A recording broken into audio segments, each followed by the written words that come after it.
പെട്ടെന്ന് ശുക്ലം പോവുക. ബന്ധപ്പെട്ട് തുടങ്ങിയിട്ടുണ്ടായിരിക്കുള്ളൂ. ഒരു 2 മിനിറ്റ് മാക്സിമം, അല്ലെങ്കിൽ അതിന് ചുവടെ തന്നെ പെട്ടെന്ന് എന്ത് ചെയ്യുന്നു, ശുക്ലം പോകുന്നൊരവസ്ഥ പലരെയും ബാധിക്കുന്നുണ്ട്. അതിൻ്റെ പ്രത്യേകത എന്ന് വെച്ച് നോക്കുകയാണെന്നുണ്ടെങ്കിൽ വിവാഹം കഴിഞ്ഞിട്ടുള്ള ചെറുപ്പക്കാരിൽ പോലും കൂടുതൽ ആളുകളും പ്രയാസപ്പെടുന്നൊരു സംഗതിയാണ്. ടൈമിങ് തീരെ കിട്ടുന്നില്ല. പ്രീമച്വർ ഇജാക്കുലേഷൻ എന്ന് പറയുന്ന ഈ ഒരു കണ്ടീഷന് വളരെയധികം കൂടുതലാണെന്നുള്ളതാണ്. ചില ആളുകൾക്ക് പറഞ്ഞതുപോലെ ഏജ് ഉണ്ടായിരിക്കും, പക്ഷേ ടൈം കിട്ടില്ല എന്നുള്ളതാണ്. ഇതിന് മറ്റൊരു പ്രത്യേകത കൂടിയുണ്ട്. ചില ഇപ്പോൾ എൻ്റെ അടുത്ത് വരുന്ന കൺസൾട്ടേഷൻ എടുക്കുന്ന 40-45 വയസ്സുള്ള ആളുകളുണ്ടായിരിക്കും. അവരും പറയും, ഡോക്ടർ ഇത് തുടങ്ങിയിട്ട് ഏകദേശം കല്യാണ സമയത്ത്, വിവാഹം കഴിഞ്ഞ സമയത്തിൻ്റെ ഈ ഒരു ബുദ്ധിമുട്ടുണ്ട്, ഇപ്പോഴാണ് ഞാനിത് ഇതിനെ പറ്റിയിട്ട് അന്വേഷിക്കണം എന്നുള്ളത്. അപ്പോൾ പല ആളുകളെയും കാലങ്ങളായിട്ട് പ്രയാസപ്പെടുത്തുന്ന സംഗതിയാണ് ടൈമിങ് കിട്ടുന്നില്ല. പെട്ടെന്ന് ബന്ധപ്പെടുമ്പോൾ തന്നെ എന്ത് ചെയ്യുന്നുണ്ട്, സ്ഖലനം സംഭവിച്ചു പോകുന്നുണ്ട്. അപ്പോൾ വിവാഹം കഴിഞ്ഞവരൊക്കെ ആണെന്നുണ്ടെങ്കിൽ എന്ത് ചെയ്യും, ഭയങ്കര പേടിയുണ്ടായിരിക്കും. ഇത് കാലാകാലം എങ്ങനെ ആയിരിക്കുമോ, പാർട്ട്ണർ സാറ്റിസ്ഫൈഡ് ആക്കാൻ പറ്റുന്നില്ലല്ലോ, അങ്ങനെയുള്ള പല ആശങ്കകളൊക്കെ ഉണ്ടായിരിക്കും എന്നുള്ളതാണ്. അപ്പോൾ ഇതിൻ്റെ ഒരു പ്രധാന ഒരു റീസൺ എന്ന് വെച്ചാൽ, ഇങ്ങനെ ഒരു ബുദ്ധിമുട്ട് വരാനൊരു റീസൺ എടുത്ത് നോക്കുകയാണെന്നുണ്ടെങ്കിൽ അവർ ഫിസിക്കലി കുറച്ച് പ്രശ്നങ്ങളുണ്ട്. അവരുടെ ഫിസിക്കൽ ഹെൽത്ത് ഇതിനെ ബാധിക്കുന്നുണ്ട്, അതേപോലെ മാനസിക ആരോഗ്യത്തിനെ ബാധിക്കുന്നുണ്ട്. മാത്രമല്ല ലൈഫ് സ്റ്റൈൽ, ജീവിതശൈലി നല്ലോണം ബാധിക്കുന്നുണ്ട് എന്നുള്ളതാണ്. അപ്പോൾ ഇത് ചില ആളുകൾ ചില ഭക്ഷണ രീതികൾ നല്ല രീതിയിൽ എന്ത് ചെയ്യുന്നുണ്ട്, ഈ പ്രീമച്വർ ഇജാക്കുലേഷനെ നല്ലോണം ഡയറക്റ്റായിട്ട് അതിനെ ഇൻഫ്ലുവൻസ് ചെയ്യുന്നുണ്ട്.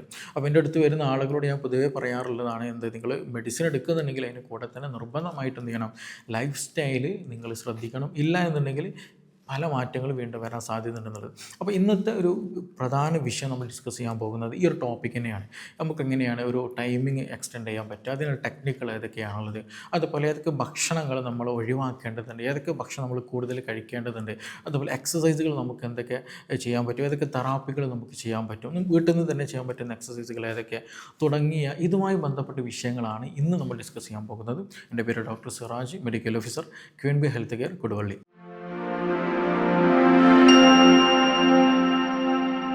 സാധാരണ ഒരു പുരുഷനെ സംബന്ധിച്ചിടത്തോളം ഒരു ആവറേജ് ബന്ധപ്പെട്ട് കഴിഞ്ഞിട്ടുണ്ടെങ്കിൽ ഒരു 7-8 മിനിറ്റ് പെനിട്രേഷൻ നടത്തിയതിന് ശേഷം ഒരു 7-8 മിനിറ്റ് എടുക്കും എന്ത്, സ്ഖലനം സംഭവിക്കാൻ.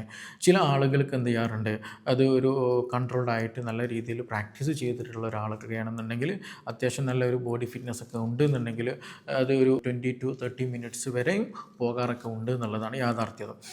ഈ പ്രീമച്വർ ഇജാക്കുലേഷനിലേക്ക് എത്തിയിട്ടുണ്ടെങ്കിൽ ഈവൻ ചില ആളുകൾ ബന്ധപ്പെടുന്നതിന് മുന്നേ പെനിട്രേഷൻ നടത്തിയിട്ടുണ്ടായിരിക്കില്ല, അതിനു മുന്നേ തന്നെ സ്ഖലനം സംഭവിക്കുക. അതുപോലെ തന്നെ പെനിട്രേഷൻ നടത്തി 1 മിനിറ്റൊക്കെ ആയിട്ടുണ്ടാവുള്ളൂ, അല്ലെങ്കിൽ 2 മിനിറ്റിന് മുന്നേ ആയിട്ട് 2 മിനിറ്റ് മുന്നോടിയായിട്ട് തന്നെ എന്ത് ചെയ്യുക, സ്ഖലനം സംഭവിക്കുക എന്നുള്ളത്. ഇങ്ങനെ വരുന്ന ആളുകളുടെ ഹിസ്റ്ററി എടുത്ത് നോക്കുകയാണെന്നുണ്ടെങ്കിൽ അവർക്ക് ചിലപ്പോൾ ഉദാഹരണത്തിന് പ്രശ്നം ഉണ്ടായിരിക്കില്ല, നല്ല രീതിയിൽ ഉദാഹരണം ഉണ്ടായിരിക്കും, പക്ഷേ പെട്ടെന്ന് എന്ത് ചെയ്യും, സ്ഖലനങ്ങൾ സംഭവിച്ചു പോകും. അതുപോലെ രാവിലെ നിൽക്കുന്ന നേരത്ത് ഉദാഹരണം ഉണ്ടായിരിക്കും, താല്പര്യം ഉണ്ടായിരിക്കും, എല്ലതും ഉണ്ടായിരിക്കും, പക്ഷേ ഇത് ശരിയായ രീതിയിൽ ആസ്വാദകരമാകുന്ന രീതിയിൽ കൊണ്ടുപോകാൻ പറ്റില്ല. പാർട്ട്ണറെ ചിലപ്പം തൃപ്തിപ്പെടുത്താൻ പറ്റാതെ വരും. അങ്ങനെയൊക്കെയാണ് പലപ്പോഴും ബുദ്ധിമുട്ടുകൾ ആയിട്ട് പിന്നീട് ഭാവിയിൽ മാറുക എന്നുള്ളത്. പ്രധാന റീസൺ നോക്കുകയാണെങ്കിൽ ഒന്ന് സൈക്കോളജിക്കൽ ഫാക്ടേഴ്സാണ്. ആങ്സൈറ്റി കൂടുക, വെപ്രാളം കൂടുക, വേജാറ് കൂടുക, ടെൻഷൻ കൂടുക. ഇത് വന്നു കഴിഞ്ഞാൽ പെട്ടെന്ന് സ്ഖലനം സംഭവിക്കും എന്നുള്ളതാണ്. ഇപ്പോൾ വിവാഹം കഴിഞ്ഞ പുരുഷന്മാരൊക്കെ ആണെന്നുണ്ടെങ്കിൽ പൊതുവായിട്ട് ഇത് നല്ലോണം കാണാറുണ്ട്.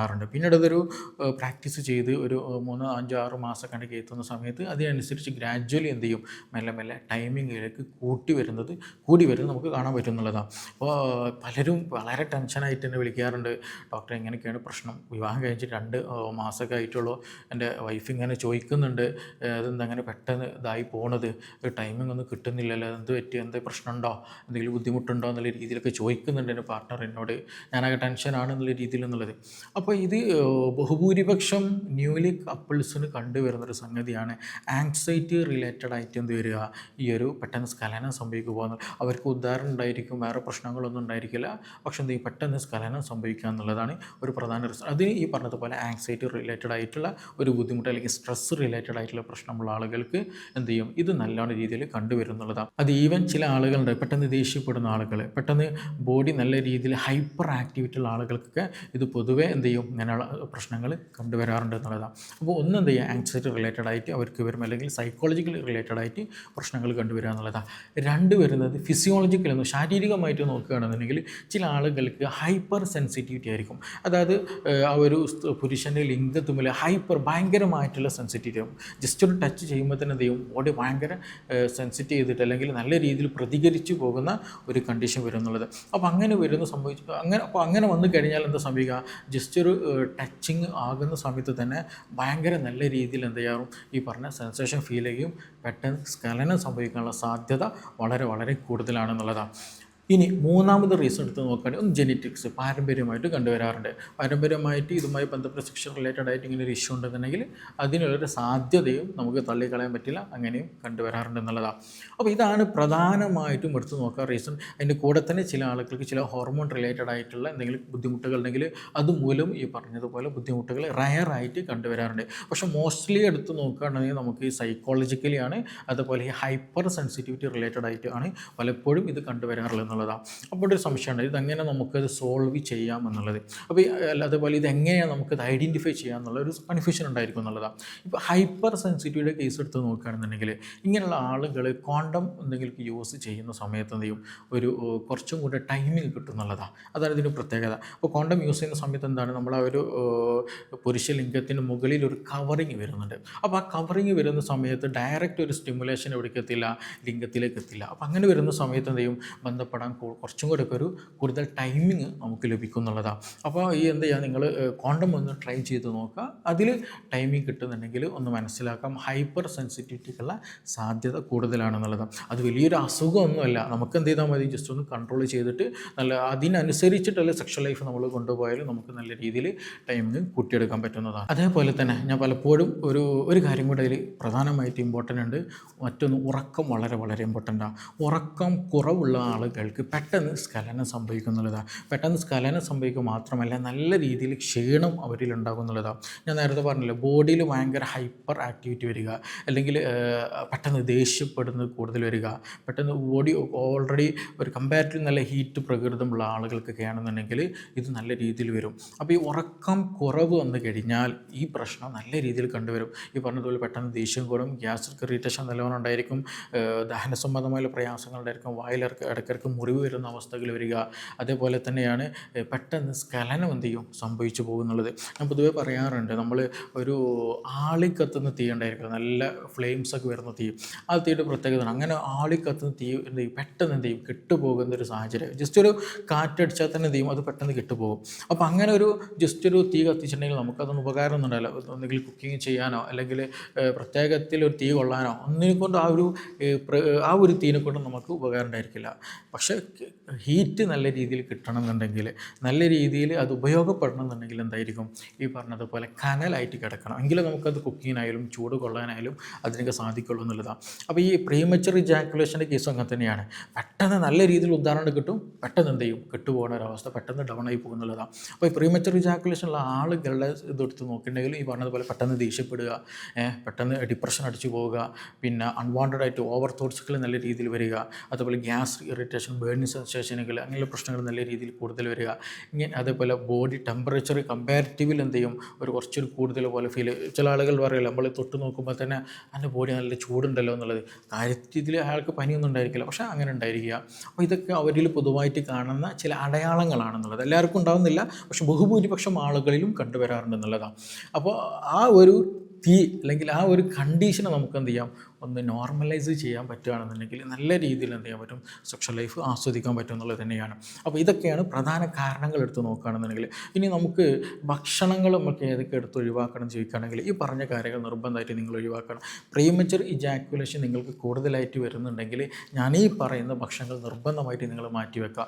ഒന്ന്, ഈ നോൺ വെജ് അമിതമായിട്ട് കഴിക്കരുത്. പ്രത്യേകിച്ച് നല്ല രീതിയിലുണ്ടെങ്കിൽ പൂർണ്ണമായിട്ട് ഒഴിവാക്കാൻ ശ്രദ്ധിക്കുക. പ്രത്യേകിച്ച് ചിക്കന് പോലെയുള്ള പോലെയുള്ളത് കരിച്ചതും പൊരിച്ചതുമായിട്ടുള്ള ഭക്ഷണ പദാർത്ഥങ്ങൾ നിർബന്ധമായിട്ട് നിങ്ങൾ മാറ്റി വെക്കേണ്ടതാണ്. ഇത് നല്ല രീതിയിൽ നിങ്ങൾക്ക് ഇറിറ്റേഷൻ ഉണ്ടായിരിക്കും, പെട്ടെന്ന് സ്ഖലനം സംഭവിക്കുകയും ചെയ്യും. രണ്ടാമത് സ്പൈസി ഫുഡുകൾ പൂർണ്ണമായിട്ട് ഒഴിവാക്കണം.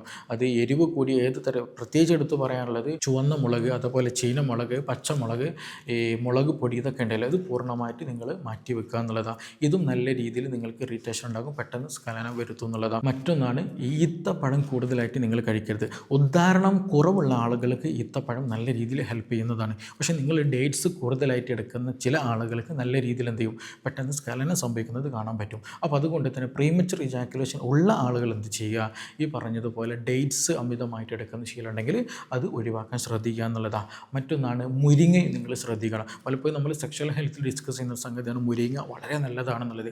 ബട്ട് നിങ്ങൾക്ക് പ്രീമച്വർ ഇജാക്കുലേഷൻ്റെ ടൈമിങ് തീരെ കിട്ടുന്നില്ല എന്നുണ്ടെങ്കിൽ നിങ്ങൾ എന്ത് ചെയ്യരുത്, മുരിങ്ങ കൂടുതൽ കഴിക്കരുത്. മുരിങ്ങ നിങ്ങൾ എത്രത്തോളം കൂടുതൽ കഴിക്കുന്നു അത്രത്തോളം പെട്ടെന്ന് സ്ഖലനം നടക്കാനുള്ള സാധ്യത കൂടുതലാണ്.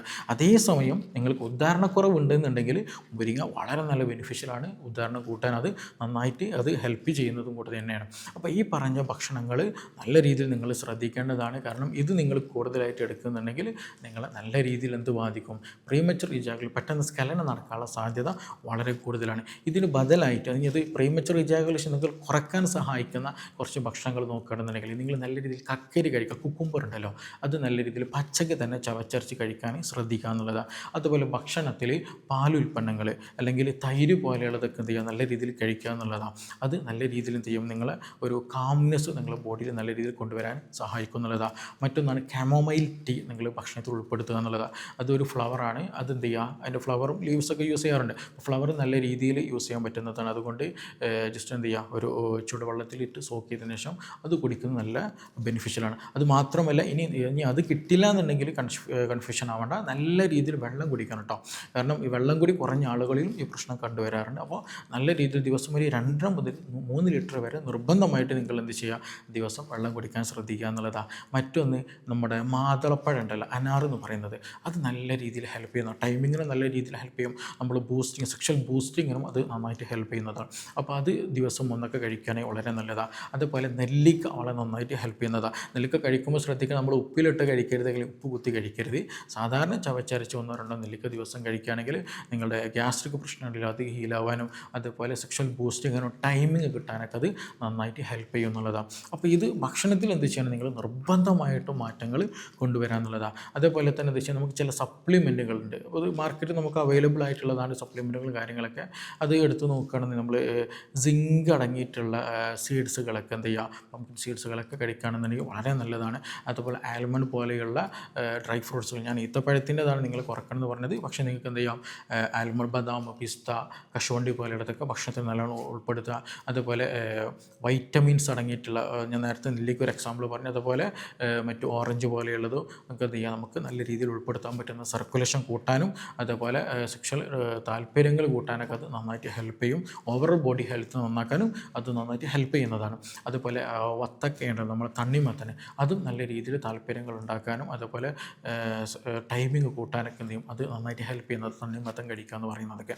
അതേപോലെ തന്നെ നമുക്ക് ഒമേഗ 3 നല്ല രീതിയിൽ കഴിക്കാം. അത് ഇൻഫ്ലമേഷൻ കുറയ്ക്കാനും ഈ സെക്ഷൽ താല്പര്യം കൂട്ടാനും ടൈമിങ് കൂട്ടാനും അതും ഇൻഡയറക്റ്റ് ആയിട്ടാണെങ്കിലും ഹെൽപ്പ് ചെയ്യാറുണ്ട് എന്നുള്ളതാണ്. അപ്പോൾ നമ്മളെ ഭക്ഷണശീലം വളരെ വളരെ ഇമ്പോർട്ടൻ്റാണ്. ഇനി ഇതിൻ്റെയൊക്കെ പുറമെ നമ്മൾ എന്ത് ചെയ്യുക, ഒരു എക്സസൈസ് ഒന്ന് പ്രാക്ടീസ് ചെയ്യുക. കീഗൽ എക്സസൈസ് പ്രാക്ടീസ് ചെയ്യുക. അത് നിങ്ങൾക്ക് യൂട്യൂബിൽ സെർച്ച് ചെയ്താൽ തന്നെ KEGEL എന്നുള്ള രീതിയിൽ കീഗൽ എക്സസൈസ് നിങ്ങൾ സെർച്ച് ചെയ്തിട്ടുണ്ടെങ്കിൽ അതിൻ്റെ വിവിധ തരത്തിൽ ചെയ്യുന്നത് നമുക്ക് കിട്ടുന്നുള്ളതാണ്. അത് വീട്ടിൽ നിന്ന് നല്ല രീതിയിൽ പ്രാക്ടീസ് ചെയ്യാം. നമ്മുടെ ആ ഒരു ഭാഗത്തുള്ള പലരും ഫ്ലോറിലുള്ള മസിൽ സ്ട്രെങ്ത്ത് കിട്ടാനും അതേപോലെ തന്നെ സർക്കുലേഷൻ ഇമ്പ്രൂവ് ആകാനൊക്കെ അത് നന്നായിട്ട് ഹെൽപ്പ് ചെയ്യുന്നുള്ളതാണ്. അപ്പോൾ ഈ ഒരു വിഷയത്തിൽ നമ്മൾ മനസ്സിലാക്കാനുള്ളത്, ഇത് ട്രീറ്റബിളാണ്, ഇത് കൺട്രോൾ ചെയ്യാൻ പറ്റുന്നതാണെന്നുള്ളതാണ്. അപ്പോൾ ഇതിനൊക്കെ പുറമെ ഞാൻ ലാസ്റ്റ് വളരെ വളരെ ഇമ്പോർട്ടൻ്റ് ടോപ്പിക് കൂടി പറയുകയാണ്. ഇത് നമുക്ക് പ്രാക്ടീസ് ചെയ്യുകയാണെന്നുണ്ടെങ്കിൽ 1-2 ടെക്നിക്കുകൾ നമ്മൾ പ്രാവർത്തികമാക്കി കൊണ്ടുവരികയാണെന്നുണ്ടെങ്കിൽ നല്ല രീതിയിൽ ടൈമിങ് കിട്ടുമെന്നുള്ളതാണ്. ഒന്ന് സ്റ്റോപ്പിംഗ്, റീസ്റ്റാർട്ട് ചെയ്യുന്ന ഒരു ടെക്നിക്ക്. അതായത് നിങ്ങൾക്ക് സെക്ഷൽ അറോസൽ വന്ന് സ്ഖലനം സംഭവിക്കാൻ നിൽക്കുന്ന സമയത്ത് പെട്ടെന്ന് എന്ത് ചെയ്യുക, അത് സ്റ്റോപ്പ് ചെയ്യുക, അല്ലെങ്കിൽ അത് നിർത്തി വെക്കുക, എന്നിട്ട് പഴയ സ്റ്റേജിലേക്ക് എത്തുമ്പോൾ വീണ്ടും റീസ്റ്റാർട്ട് ചെയ്യുന്ന ഒരു ടെക്നിക്കാണെന്നുള്ളതാണ്. മറ്റൊന്ന് ഏതാണ് ചോദിക്കുകയാണെന്നുണ്ടെങ്കിൽ ഫോർ പ്ലേ കൺട്രോൾഡ് ആയിട്ട് ലോങ് ടൈം ചെയ്യാൻ ശ്രദ്ധിക്കുക. അതായത് നമ്മളെ പാർട്ട്ണറെ നല്ല രീതിയിൽ തൃപ്തിപ്പെടുത്തിയിട്ട് അവർക്കൊരു ഓർഗാസം വരുന്ന രീതിയിലേക്ക് എത്തിയതിന് ശേഷം മാത്രം പെനിട്രേഷനിലേക്ക് പോകുക എന്നുള്ളതാണ്. അപ്പോൾ അങ്ങനെ വരുന്ന സമയത്ത് രണ്ട് പേർക്കും അണ്ടർസ്റ്റാൻഡിങ്ങിൽ എന്ത് ചെയ്യാൻ പറ്റും, ഫീലിങ്സ് ലഭിക്കാനും സഹായിക്കും എന്നുള്ളതാണ്. അപ്പോൾ അങ്ങനെയുള്ള എക്സ്ക്യൂസിങ് മെത്തേഡ് ഉണ്ട് കേട്ടോ. അതേപോലെ സ്ഖലനം സംഭവിക്കാൻ നിൽക്കുന്ന സമയത്ത് നല്ല രീതിയിൽ പ്രസ് ചെയ്തെടുക്കുക. അതിൻ്റെ ടിപ്പിൽ ആ ഒരു ഗ്ലാൻസ് പെനിസിൻ്റെ ഭാഗത്ത് ഒന്ന് പിടിച്ചു വെക്കുകയാണെന്നുണ്ടെങ്കിൽ എന്ത് ചെയ്യാൻ പറ്റും, അത് പഴയ രീതിയിലേക്ക് പോവുകയും വീണ്ടും ബന്ധപ്പെടാൻ പറ്റും എന്നുള്ളതാണ്. അപ്പോൾ അതൊക്കെ ഒരു പ്രാക്ടീസ് ചെയ്ത് കൊണ്ടുവരികയാണെന്നുണ്ടെങ്കിൽ എന്ത് ചെയ്യാൻ പറ്റും, നമുക്ക് നല്ല രീതിയിൽ ടൈമിങ്ങിലേക്ക് കൊണ്ടുവരാൻ പറ്റും. അപ്പോൾ വിവാഹം കഴിഞ്ഞിട്ടുള്ള അടുത്ത് കഴിഞ്ഞ ആളുകളൊക്കെ ഉണ്ടെങ്കിൽ നിർബന്ധമായിട്ടും ഈ ടെക്നിക്കുകളൊക്കെ പ്രാക്ടീസ് ചെയ്യാൻ ശ്രദ്ധിക്കുക. ഭക്ഷണം കാര്യങ്ങൾ നിർബന്ധമായിട്ടൊന്ന് ശ്രദ്ധിക്കുകയും ചെയ്യുക. അപ്പോൾ അതിന് കൂടെ കുറച്ചൊരു മെഡിസിൻ കൊണ്ട് എടുക്കുകയാണെന്നുണ്ടെങ്കിൽ തന്നെ എത്ര വർഷം ഉള്ളതാണെങ്കിലും ശരി നല്ല രീതിയിൽ നമുക്ക് റിസൾട്ട് കിട്ടുന്ന ഒരു കണ്ടീഷനിലേക്ക് കൊണ്ടുവരാൻ പറ്റും. അതിന് കൂടെ തന്നെ ഞാൻ നേരത്തെ പറഞ്ഞ പലതരത്തിലെ ശാരീരിക ബുദ്ധിമുട്ടുകൾ അവർക്ക് ഉണ്ടായിരിക്കും എന്നുള്ളതാണ്. ഗ്യാസിൻ്റെ പ്രശ്നം ഉണ്ടായിരിക്കും, പെട്ടെന്ന് ദേഷ്യപ്പെടുന്ന ആങ്സൈറ്റി റിലേറ്റഡ് ആയിട്ടുള്ള ഇഷ്യൂസുകൾ ഉണ്ടായിരിക്കും, മുടി കൊഴിച്ചിലുണ്ടായിരിക്കും, താരൻ്റെ പ്രശ്നം ഉണ്ടായിരിക്കും, മൈഗ്രെയിൻ്റെ പ്രശ്നങ്ങൾ ചില ആളുകൾക്ക് ഉണ്ടാകാറുണ്ട്. അങ്ങനെ പലതരത്തിൽ കണ്ടുവരാറുണ്ട് എന്നുള്ളതാണ്. അപ്പോൾ അതുകൊണ്ട് തന്നെ അതൊക്കെ നമുക്ക് ഹീൽ വളരെ ഇമ്പോർട്ടൻ്റ് ആണ്. അപ്പോൾ നിങ്ങൾക്കിതിൽ എന്തെങ്കിലും കൺഫ്യൂഷനുകളുണ്ട്, കൂടുതൽ ക്ലാരിറ്റി വരുത്തണമെന്നുണ്ടെങ്കിൽ, ഇതിൽ സംശയങ്ങളൊക്കെ ഉണ്ടെന്നുണ്ടെങ്കിൽ തീർച്ചയായിട്ടും താഴെ തന്നുള്ള നമ്പറിൽ ബന്ധപ്പെടാവുന്നതാണ്. നമുക്കിനി മറ്റൊരു വിഷയവുമായി ബന്ധപ്പെട്ടിട്ട് വീണ്ടും കാണാം. Thank you.